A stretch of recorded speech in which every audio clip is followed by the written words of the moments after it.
Magandang araw mga kaibigan. Bigyan natin ng reaction, opinion itong Facebook Reel. Mismong page ni Congressman Joel Chua. Ito. Abogado ng distrito, hatid ay serbisyo. May sarili siyang page, oh. O magpalo nga na lang ako. First time kong nakita ito. Nagre-report siya sa taong bayan eh. Biglang naging reporter, gaya-gaya kay Pangulong Marcos Jr. Baka wag kayong magtaka, iba pang mga senador, kongresista, magre-report na rin. At ito ang nire-report ni Congressman Joel Chua, yung impeachment ni BP Sara. Parang natataranta na sila. Oh. Po sa ating usapang impeachment serye. Ako po ang inyong lingkod na si Congressman Joel Chua. Layunin po natin sa seryeng ito ang magbigay linaw sa proseso at kaganapan sa impeachment complaint na inihain ng iba't ibang sektor laban kay Vice President Sara Duterte.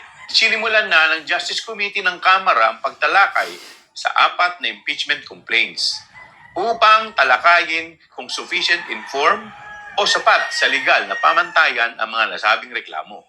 Dinismiss ang first complaint dahil sa pangambang na labag nito ang 1-year bar rule. Ayon kasi na sa naunang desisyon ng Korte Suprema, hindi pa maaaring mag-file ng impeachment complaint bago sumapit ang February 6, 2026. Subalit, naunang nag-file ang first impeachment complaint noong February 2. Samantala, minabuti ng grupong nagsama ng second impeachment complaint na bawiin ang kanilang reklamo upang ibuhos ang kanilang suporta sa third impeachment complaint. Total 6 nila nakapaloob na sa third impeachment complaint ang mga reklamong isinaad nila sa second complaint. Bali, ang natira na lamang ay ang third at fourth na impeachment complaint. Ayon sa pagsusuri ng Justice Committee, sufficient informed o sapat sa mga legal na pamantayan ang dalawang natitirang reklamo o ang third and fourth impeachment complaint. Sa pangalawang araw ng pagdinig, tinilaki ng committee ang third complaint upang masuri kung sapat ito sa sustansya o tinatawag nating sufficient in substance. Sinukat kung sapat ba ang mga deklarasyon ng mga paratang, kung may mga kalapkit bang ebidensya at kung sapat ba ang mga ito upang magkaroon ng basihan para magpatuloy ang kaso. Wala pa tayo sa aktual na trial ha. Ang tungkulin lamang ng Justice Committee ng Kamara ay suriin kung may batayan para ituloy ang paglilitis ng mga reklamo. Ang aktual na trial ay mangyayari sa Senado, natatayo bilang impeachment court. Sa ikatlong araw, itinakda ng committee na talakayin ang sufficient in substance ng fourth impeachment complaint at pagbobotohan na ng committee ang third and fourth impeachment complaint. Yan po ang susunod na paksa ng ating usaping impeachment serye. See you next time! Muli po. See you next time! Oh. Ngayon ko lang nakita na may ganyang lumabas. So, anong ibig sabihin niyan? They're trying to reach out to the netizens sa social media. I might be wrong. Kinakabahan sila. Yan ang tingin ko. Kaya nagpapaliwanag sila kung anong ginagawa. Nagbotohan na po. Unahan ko na si Congressman Joel Chua. Late na itong kwan ito. Bahaw. Kung sa Bisaya pa is bahaw. Panis na. Kasi nagbotohan na eh. 54 congressmen, Solons, ang bumoto sa pabor o sufficient in substance ang dalawang impeachment. So, tandaan na natin yung 24. Tingnan ko yung listahan. Ito yung mga 54 congressmen o congresswomen na bumoto, yes, i-impeach natin si BP Sara. Tandaanan po natin. Jerbil Loistro, Mauricio Dumugan, Jennifer Lagbas, Brian Po, Isabel Zamora, Franz Ligaspe, Ana York Bundok, Loreto Amante, Jose Boboy Aquino, Joel Chua.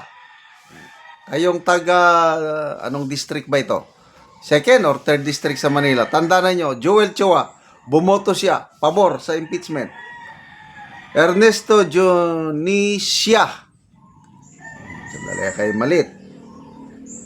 Arnan Panaligan, Lordan Suan, Moner Arbison, Janice Digamo, Bienvenido Abante Jr. Si Bishop Abante to. Jude Asedre, Bernadette Barbers, Rufus Rodriguez, Micaela Angela Swansing, Ramon Gutierrez, Maria Renean Matibag, John Pajernos, Tere Ridon, Rene Luis Cu, Jose Manuel Jokno, Sarah Jane Ilago, Alicia Gonzalez, Tuason Rimulya, Villapuerte, Tibes Jr., Arbicin Jr., James Tan, Leila de Lima, Percival Sindanya, Antonio Tino, Reynolds Tan, Zia Alonto Adjong, Yaser Alonto Balindong, Janet Garin, Francisco Ortega, Jefferson Conghon, Raymond Mendoza, David Suarez, Lawrence Defensor, Julian Baronda, Maria Lana Santos, Dinan Hernandez, Recto Imano, Dimagila Zamora, Dimacho Beron, Shen Gonzales Puno, Abalos, Libanan, 54. Ang hindi lang bumoto, ang dumipensa kay BP Sara ay si Congressman Jesus Bong C. Sontay. Tandaan na natin yan. O sige, konting sipag pa, Congressman Joel Chua. Tignan natin ang mga reactions. Ariz, Mel, gera sa ibang bansa, kani-kanya sila magliligtas sa pera Pilipinas, kanya-kanya sila magliligtas.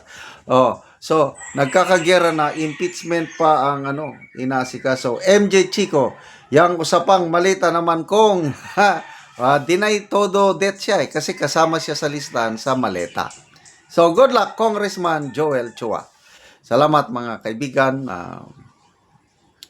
Nakakatulong kayo ng malaki sa tribong Talandig ng Bukidnon dahil ang sweldo natin sa channel na ito is pantulong po sa tribo.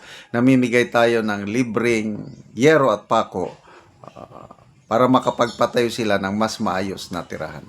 Panoorin nyo ang video na ito. Mauna niyang mga scene nga ipanghatag sa mga tao. So, dagan-dagan yod nga yero ang atong nahatag dinhi.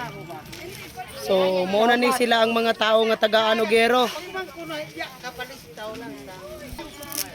Maupod ni ang mga lansang nga ipanghatag.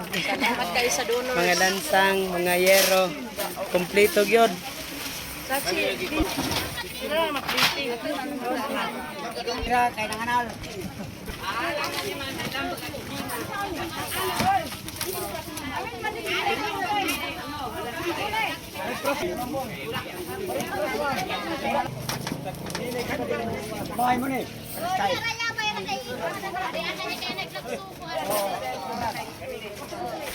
Butangan og pangalan sa kada isa. Tag-iya.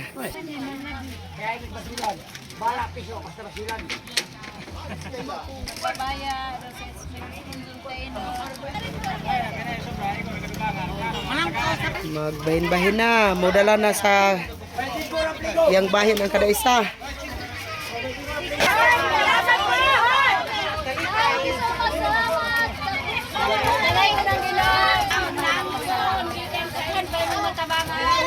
Baintiutso ka pamilya ni sila. So gikarga lang. Mga balo gitabangan. Ang uban gikarga lang og motor.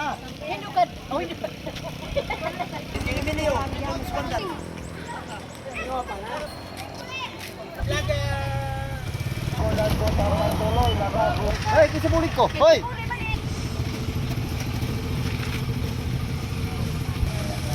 Muna ni si nanay ang natagaan og si naa nang yang. So muna ni ang gawas nga bayin nga kon si atop siyang balay. So muna ni gidakpon sa buslot sa balay ni nanay. So mga gatulo na gyud.